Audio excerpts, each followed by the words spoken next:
سر کتنی حیرت کی بات ہے کہ یہ جناب دلی کے قاضی ہیں، مفتی ہیں اور اپنے آپ کو سنی بھی کہتے ہیں، بار بار اعلیٰ حضرت اور مفتی اعظم کا نام بھی لے رہے ہیں، ان کا حوالہ بھی دے رہے ہیں، اور دیکھیے سنیوں کے اسٹیج پہ بیٹھ کر کے یہ کس قدر بے غیرتی، بے شرمی اور کس قدر جرت اور جسارت کے ساتھ یہ سنیوں کے اسٹیج پہ بیٹھ کر کے ابن تیمیہ جیسے گنڈے کی یہ ترجمانی کر رہے ہیں، یہ اہل حدیث کی بولی بول رہے ہیں۔ سر ان کی جو 17 منٹ کی کلپ ہے، انہوں نے اس میں جتنی بھی باتیں کی ہیں اور واقعات کربلا کے حوالے سے انہوں نے جو بکواس کی ہے اور جتنے بھی دعوے پیش کیے ہیں، میں گارنٹی کے ساتھ کہتا ہوں یہ اس میں سے ایک دعویٰ، ایک بات بھی کسی معتبر سنی عالم دین کی کتاب سے ثابت نہیں کر سکتے۔ آج تک نہ کسی سنی عالم دین نے ایسی بات کہی ہے اور نہ اپنی کتاب میں کہیں لکھی ہے۔ یہ جتنی باتیں میں دعوے کے ساتھ کہہ رہا ہوں، ان کی ساری باتیں یہ ابن تیمیہ کے مجموع الفتاوی جو نامی کتاب ہے نا، اس میں جو اس نے گند پھیلائے ہیں، ان کی ساری یہ باتیں، ان کے سارے دعوے اسی کتاب مجموع الفتاوی سے ماخوذ ہیں، یا پھر اس کے شاگردوں نے جن کی زندگی ساری گزر گئی یزید کا دفاع کرتے کرتے۔ اور خود یہ ابن تیمیہ وہ خبیث، وہ بدبخت شخص ہے جس نے یزید پلید جیسے لعنتی شخص کو امیر المومنین لکھا، اور اس بدبخت نے اس کو بڑا سخی اور فیاض لکھا، بڑا بہادر لکھا، اور اس کو نیک اور متقی پر پرہیزگار مسلمان ثابت کرنے کی کوشش کی، اور اس کے تمام شاگردوں کی، اس کی پوری ٹولی نے یہی کوشش کی ساری زندگی کہ کسی طرح یزید کو امیر المومنین ثابت کر دیا جائے اور اس کو رحمہ اللہ اور رضی اللہ کا ٹائٹل دے دیا جائے۔ ان ساری لابی کی ہمیشہ یہی کوشش رہی، اور یہ جناب انہی لوگوں کی ساری باتیں پڑھ کر کے آج دعویٰ کر رہے ہیں کہ کربلا میں جو کچھ ہوا اس کی کوئی حقیقت نہیں، اس کی کوئی سند نہیں ہے، اس کی کوئی مضبوط دلیل نہیں ہے اور اس کا کوئی ثبوت نہیں ہے، اور یزید کا شہادت امام حسین سے کوئی تعلق نہیں ہے، وہ بالکل اس سے بری ذمہ ہے۔ اور یہ جناب کہہ رہے ہیں کہ یہ کربلا میں جو کچھ ہوا اور یہ جو مقررین اور واعظین یہ جو کچھ بیان کرتے ہیں، بتائیں کہ اس کی کمنٹری کون کر رہا تھا، یہ کس نے یہ سارا منظر دیکھا تھا اور کس نے یہ سب کچھ بیان کیا؟ میں کہتا ہوں چونکہ تم نے ابن تیمیہ کی پوچھ پکڑی ہوئی نا، اس لیے تمہیں یہ بات سمجھ نہیں آئے گی۔ وہ خبیث جو زندگی بھر میرے نبی کے علم غیب پہ حملہ کرتا رہا اور تمام معتقدات اہل سنت اور ان کے نظریات کو غلط ثابت کرتا رہا، اس کی دم پکڑ کر کے تم میرے نبی کے علم کو کیا سمجھو؟ میں کہتا ہوں کربلا کے منظر کو کسی نے دیکھا ہو یا نہ دیکھا ہو، مگر میرے نبی کی نگاہ نبوت نے دیکھی، اور یہ آپ امام جلال الدین سیوطی علیہ رحمہ کی الخصائص الکبریٰ اٹھا کر کے دیکھو، چونکہ تمہارا سننے سے کوئی تعلق ہی نہیں ہے اور اہل سنت کی کتابیں تمہارے خواب و خیال میں بھی نہیں گزری ہے۔ تم نے تو صرف ابن تیمیہ اور اس کے شاگردوں کی کتابیں پڑھی ہے نا، اور ان کی باتیں سنی ہے، ان کی کلپیں سن کر کے تم یہ ساری باتیں بول رہے ہو۔ تم اہل سنت کی کتاب اٹھا کر کے دیکھو نا، خاص طور پہ الخصائص الکبریٰ اٹھا کر کے دیکھو، اس میں پوری ڈیٹیل اور شہادتیں امام حسین اور واقعات کربلا کی پوری تفصیل میرے آقا علیہ الصلوۃ والتسلیم نے از خود ریکارڈ کروائی ہے، اور یہاں پر میرے آقا امام حسین کی شہادت کی ایک عظمت کا بھی اظہار ہوتا ہے کہ تاریخ اسلام میں تو بڑی سی بڑی شہادتیں ہوئیں اور بڑی دردناک، بڑی المناک اور بڑی غمناک شہادتیں ہوئیں۔ سیدنا عثمان غنی کی شہادت دیکھ لیجئے، سیدنا مولائے کائنات علی مرتضیٰ کی شہادت دیکھ لیجئے، حضرت عمر فاروق اعظم کی شہادت دیکھ لیجئے، اور سید الشہداء حضرت سیدنا امیر حمزہ رضی اللہ تعالیٰ عنہ کی شہادتیں دیکھ لیجئے۔ یہ سب تاریخ اسلام کی بڑی سی بڑی قربانیاں اور بڑی سی بڑی عظیم شہادتیں ہیں، مگر ان شہادتوں میں اور امام حسین کی شہادت میں ایک بڑا واضح فرق ہے کہ ان تمام شہادتوں کے تذکرے ان کے پیش آنے کے بعد ہوئے دنیا میں، واحد شہادت سیدنا امام حسین کی ہے کہ جو ابھی پیش بھی نہیں آئی تھی، واقع بھی نہیں ہوئی تھی، اس سے پہلے میرے نبی علیہ الصلوۃ والتسلیم نے آپ کی شہادتوں کے تذکرے شروع کر دیے تھے۔ میں اپنے نبی علیہ السلام کے علم غیب پر قربان، آپ کی نگاہ نبوت پہ قربان، کیونکہ میرے نبی کی نگاہ نبوت ملاحظہ فرما رہی کہ حسین کا وارث کوئی نہیں، میں نانا ہی اپنے حسین کا وارث ہوں، اس لیے میں اپنے حسین کی شہادت اور اس کی تمام تر تفصیلات میں محمد از خود ریکارڈ کروا کے جا رہا ہوں، تاکہ کل کوئی بے ایمان، بے غیرت جب یہ پروپیگنڈا پھیلائے کہ واقعات کربلا کی کوئی حقیقت نہیں ہے، واقعات کربلا جو ہے ایک فسانہ ہے اور یہ فرضی اور من گھڑت کہانیاں ہیں، صرف اس کی کوئی سند نہیں ہے، تو امت میری حدیثیں کھول کر کے دیکھ لے، اسے پتہ چل جائے گا کہ واقعات کربلا اور شہادت امام حسین کا گواہ میں محمد خود ہوں۔ یہ میرے نبی علیہ السلام، آپ کھا کے دیکھیں خصائص الکبریٰ، اور اسی طرح تمام محدثین، میں صرف مورخین کی بات نہیں کر رہا ہوں، محدثین نے بھی اپنی حدیث کی کتابوں میں ایک باب باندھا ہے جس کا عنوان ہے الاخبار عن الغیوب۔ یہ باب، یہ چیپٹر پڑھ کر کے دیکھو، اور اسی طرح معجزات رسول کا جو بیان ہے اسے اٹھا کر کے دیکھو، تمہیں تب سمجھ میں آئے گا کہ یہ کمنٹری کون کر رہا تھا، کربلا کے میدان اور داستان کربلا کی کمنٹری کرنے والا کون ہے۔ امام الانبیاء علیہ الصلوۃ والتسلیم نے خود بچپن ہی میں امام حسین کی شہادت کی خبر سنائی، اور پھر اس کے بعد آپ کے کربلا جانے اور بیچ میں پیش آنے والے واقعات، اور پھر وہاں پر آپ کی مظلومانہ شہادت اور بے دردی اور بے رحمی کے ساتھ وہاں پر آپ کے قتل کیے جانے کی، یہ ساری خبریں اور ان کی تمام تر تفصیلات حضور پاک علیہ الصلوۃ والتسلیم نے از خود اپنی حیات ظاہریہ میں ریکارڈ کروا دی تھی، حتیٰ کہ حضور پاک علیہ الصلوۃ والتسلیم نے اس شمر لعین بدبخت کی بھی نشانی بیان فرمائی جس نے کربلا کی سرزمین پہ سیدنا امام حسین پاک کے سر اقدس کو تن سے جدا کیا تھا۔ آپ نے فرمایا تھا کہ میں دیکھ رہا ہوں کہ ایک چتکبرے رنگ کا کتا ہے جو میری آل کے خون کو پی رہا ہے، میرے آل کے خون کو چوس رہا ہے۔ یہ اشارہ تھا اس شمر بدبخت لعین کی طرف جس کو برس کا داغ تھا، سفید داغ جس کو کہتے ہیں، ہے نا، جس کی وجہ سے اس کا چہرہ خبیث کا چتکبرا سا گھن آتا تھا دیکھ کر کے، چتکبرا سا لگ رہا تھا۔ حضور نے اس کی طرف اشارہ فرمایا تھا کہ یہ خبیث میری آل کے خون کو پیے گا اور کربلا کے میدان میں میرے حسین کے سر کو تن سے جدا کرے گا۔ اور تم یہ جو کہتے ہو نا کہ قتل امام حسین سے یزید کا کوئی تعلق نہیں ہے، وہ خبیث بالکل بریء ذمہ ہے۔ آؤ میں تمہیں نبی کی حدیث بتاؤں۔ سیدنا ابو ہریرہ رضی اللہ تعالیٰ عنہ اس کے راوی ہیں، اور بخاری شریف کی یہ روایت ہے، کبھی سنیوں کی کتابیں پڑھ کر کے دیکھو، غیر مقلدوں کے ترجمان، یہ بخاری شریف کی روایت ہے، حضرت سیدنا ابو ہریرہ رضی اللہ تعالیٰ عنہ اس کے راوی ہیں۔ اس میں حضور پاک علیہ الصلوۃ والتسلیم نے حضرت امام حسین کی شہادت کی طرف اشارہ کرتے ہوئے اس کا ذمہ دار یزید کو ٹھہرایا ہے۔ آپ فرماتے ہیں ہلاک امتی علی ید غلمۃ من قریش، حضور فرماتے ہیں کہ قریش کے کچھ لونڈوں کے ہاتھوں میری امت ہلاک کر دی جائے گی، اور یہاں سیدنا امام حسین کی شہادت کو پوری امت کی ہلاکت سے تعبیر کیا گیا ہے۔ یہ حدیث نقل کرنے کے بعد حافظ ابن حجر عسقلانی فتح الباری میں لکھتے ہیں کہ اس حدیث میں جو من ظلمت قریش کہا گیا ہے، یہ قریش کے جو لونڈوں کا ذکر آیا، ان میں پہلا شخص یزید ہے جس نے کربلا کے میدان میں سیدنا امام حسین کو شہید کروایا اور ان کے قتل کا حکم۔ یہ حضرت حافظ حجر عسقلانی نے فتح الباری میں لکھا ہے۔ اسی طرح آپ جو ہے باقاعدہ حضور پاک علیہ الصلوۃ والتسلیم نے امام حسین پاک کی شہادت کہاں ہوگی، کس جگہ ہوگی، اس جگہ کا نام بتایا، اس سن کا نام بتایا، اور ایک روایت میں مسند ابو یعلا کی روایت میں باقاعدہ اس کا نام بھی لیا، خبیث کا، یزید کا نام بھی لیا کہ یہ خبیث، یہ یزید ہوگا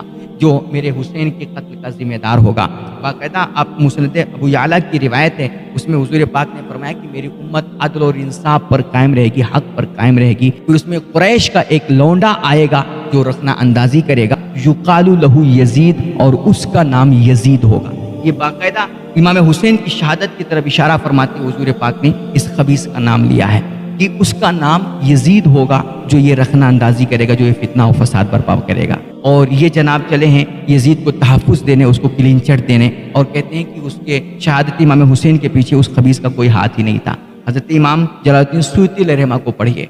انہوں نے تاریخ الخلفاء میں باقاعدہ اس کو لکھا ہے کہ ابن زیاد پہ لعنت، یزید پہ لعنت، کس نے امام حسین پاک کے سر کو کاٹا اور اس نے قتل کا حکم دیا، ان تمام پر اللہ کی لعنت۔ اور یہ جناب جو نا یزید کے لیے اتنا تڑپ رہے ہیں اور بلبلا رہے ہیں، ان سے کوئی جا کر کے پوچھے۔ سیدنا امام جلال الدین سیوطی علیہ رحمہ تاریخ الخلفاء میں باقاعدہ اس کو لکھا ہے کہ یہ خبیث اتنا ظالم تھا، اتنا جابر تھا، اور اس کی 3 سے زائد بر اعظموں پر اس وقت حکومت تھی اس خبیث کی۔ اس کی مجال تھی کہ اس کی مرضی کے بغیر کوئی کام کر جائے، ہے نا۔ اگر اس خبیث نے سیدنا امام حسین اور آپ کے رفقا کو مارنے، قتل کرنے، ان کو شہید کرنے کا حکم نہیں دیا تھا، ابن زیاد کی کیا مجال کہ اس کی مرضی کے بغیر وہ ان کا سر کاٹ لے۔ اور پھر اگر یہ خبیث قتل امام حسین سے راضی نہیں تھا اور اس نے خود حکم نہیں دیا تھا، تو جب ان شہدائے کربلا کے سروں کو تن سے جدا کر کے، ان کو کاٹ کر کے اس خبیث کے دربار میں جب لایا گیا،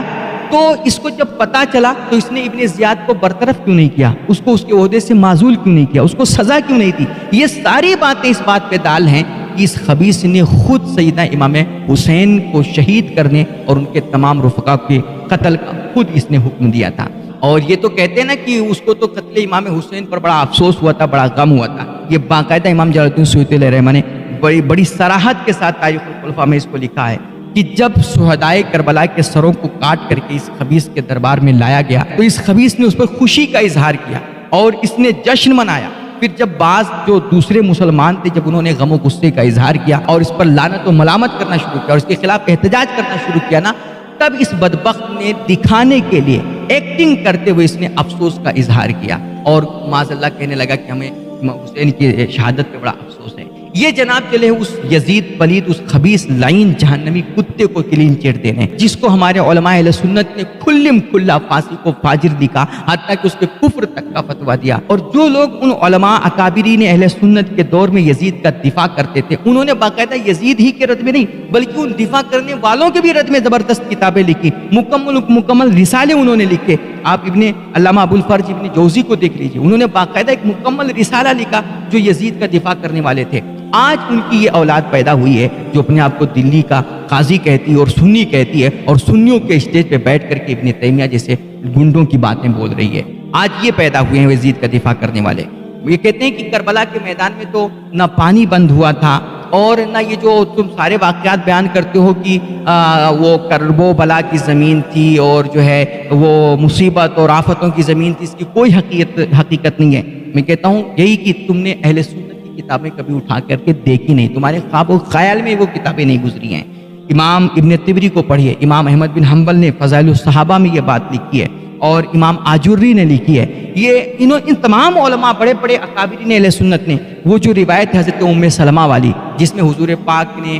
بچپن میں سیدنا امام حسین کی شہادت کی خبر سنائی، اور حضرت جبریل آئے آپ کے پاس اور آپ نے کربلا کی مٹی دی، حضور پاک کی بارگاہ میں پیش کی اور عرض کیا کہ جس دن یہ مٹی جو ہے خون بن جائے گی، سمجھ جائیے گا کہ حسین کی شہادت ہو گئی۔ حضور نے وہ مٹی حضرت ام سلمہ کو عطا فرمائی۔ یہ ساری باتیں پوری ڈیٹیل، اسی میں یہ بات بھی موجود ہے کہ فلما احیط بحسین حین قتل، کہ جب بوقت شہادت کربلا کے میدان میں امام حسین کو ان بھیڑیوں نے، ان یزیدی درندوں نے گھیر دیا شہید کرنے کے لیے، تو امام پاک نے پوچھا مسم هذه الارض، کہ اس سرزمین کا نام کیا ہے؟ قالوا کربلا، تو وہ سب بولے کہ یہ کربلا ہے۔ تو حضرت امام حسین پاک نے فرمایا صدق اللہ ورسولہ ارض کرب و بلاء، کہ میرے اللہ اور اس کے رسول نے سچ فرمایا، یہ کرب اور بلا کی زمین ہے۔ یہ بندہ کہہ رہا ہے کہ یہ کرب و بلا جو سب صرف رونے رلانے کے لیے، اور پھر اسی روایت کو امام حیثمی بھی بیان کر رہے ہیں، اور پھر اس کو بیان کرنے کے بعد وہ نیچے کمنٹ کرتے ہیں کہ اس روایت کو امام طبری نے کئی سندوں سے روایت کیا ہے، وَرِجَالُ أَحَدِهَا ثِقَاتٌ، اور ان میں سے کئی جو سندیں ہیں، ان سندوں میں سے ایک سند ایسی ہے جس کے سارے راوی سب ثقہ ہیں۔ یعنی یہ بالکل مضبوط خبر ہے کہ کربلا کی سرزمین کو امام حسین پاک کے لیے ان یزیدی کتوں نے کرب اور بلا کی زمین بنا دی تھی، اور وہاں پر آپ پر مصیبت اور آزمائش اور ظلم اور ستم کے پہاڑ، کوئی بھی ظلم کا موقع ان خبیثوں نے اپنے ہاتھ سے نہیں جانے دیا جو انہوں نے سیدنا امام حسین پر نہ ڈھایا ہو۔ ہر طرح کے ظلم، ہر طرح کے مصائب۔ یہ کہتے ہیں کہ جناب وہاں پر انہوں نے پانی بھی نہیں بند کیا تھا۔ یہ بات بھی نا یہ ابن کثیر نے، جو صاحب بدایہ و نہایہ ہیں، ابن کثیر نے لکھی ہے۔ اور جانتے ہیں ابن کثیر کون ہے؟ آپ ان کی ہسٹری اٹھا کر کے پڑھ لیو۔ یہ خاص اس ابن تیمیہ بدبخت کے شاگرد ہیں، اور یہ کہتے ہیں ان کی ہسٹری میں یہ بھی آتا ہے یہ ابن تیمیہ کو حد سے زیادہ فالو کرتے تھے، اس سے بہت محبت کرتے تھے، بلکہ ابن تیمیہ کے لیے کبھی کبھی یہ جھگڑا بھی کیا کرتے تھے، اور بعض مسائل میں یہ فتوے بھی ابن تیمیہ کے مسلک کے حساب سے، اس کے نظریات کے حساب سے دیا کرتے تھے۔ تو یہ ابن کثیر ہیں صاحب بدایہ و نہایہ، جنہوں نے یہ لکھا ہے کہ کربلا کے میدان میں امام حسین باقاعدہ غسل کر کے کربلا کے میدان میں گئے تھے۔ اب اس ایک بندے کی بات کو لے کر کے یہ پوری یزیدیت کا دفاع کرنے لگ گئے، اور معاذ اللہ یہ کہنے لگے کہ حسین پہ کوئی ظلم ہی نہیں ہوا تھا، اور ان کے پاس پانی کی افراد تھی۔ میں کہتا ہوں سیدنا امام حسین پاک کے پاس پانی رہا بھی ہوگا تو یہ اعلان جنگ سے پہلے کی بات ہے، آپ نے پہلے پانی جمع کیا تھا، اس سے غسل کیا، لیکن اس سے یہ کہاں ثابت ہوتا ہے کہ اعلان جنگ کے بعد بھی یزیدیوں نے آپ پر پانی بند نہیں کیا؟ کیونکہ یہ تو بات صحیح ہے نا کہ دشمن کے ساتھ اور میدان کے جنگ میں اپنے حریف کے ساتھ ہر وہ چال چلنا، ہر وہ حربہ اپنانا جس سے سامنے والے کی ہمت کمزور پڑے، اس کے حوصلے پست ہوں، یہ جنگی تدابیر میں سے ایک تدبیر ہوا کرتی، جنگی چالوں میں سے ایک چال ہوا کرتی ہے۔ تو یزید بدبخت ظلم کرنے میں ماہر ہی ہے، وہ خبیث تو سب سے بڑا شقی القلب، اور اس کے لشکر تو درندے تھے ہی، تو ان سے کس خیر کی امید ہے آپ کو کہ ان خبیثوں نے آپ پر پانی بند نہیں کیا ہوگا اور انہوں نے آپ کے ساتھ کوئی نرم رویہ اپنایا؟ یہ سراسر انہوں نے جتنی بھی باتیں کی ہیں، یہ ساری باتیں انہوں نے صرف اور صرف غیر مقلدین، اہل حدیث اور ابن تیمیہ اور اس کے شاگردوں کی کتابیں پڑھ کر کے یہ ساری باتیں کی ہیں اور یہ سارے دعوے کیے ہیں۔ یہ میں کہتا ہوں ان کو قیامت تک کے لیے چیلنج ہے یہ کوئی بھی اپنی بات ایک دعویٰ بھی کسی اہل سنت کی کتاب سے ثابت نہیں کر سکتے۔ ان جناب کو زوم ہو گیا ہے کہ شاید یہ بہت بڑے محقق ہیں، اس طرح کے جو ہے غیر مقلدوں کے اعتراضات پیش کر کے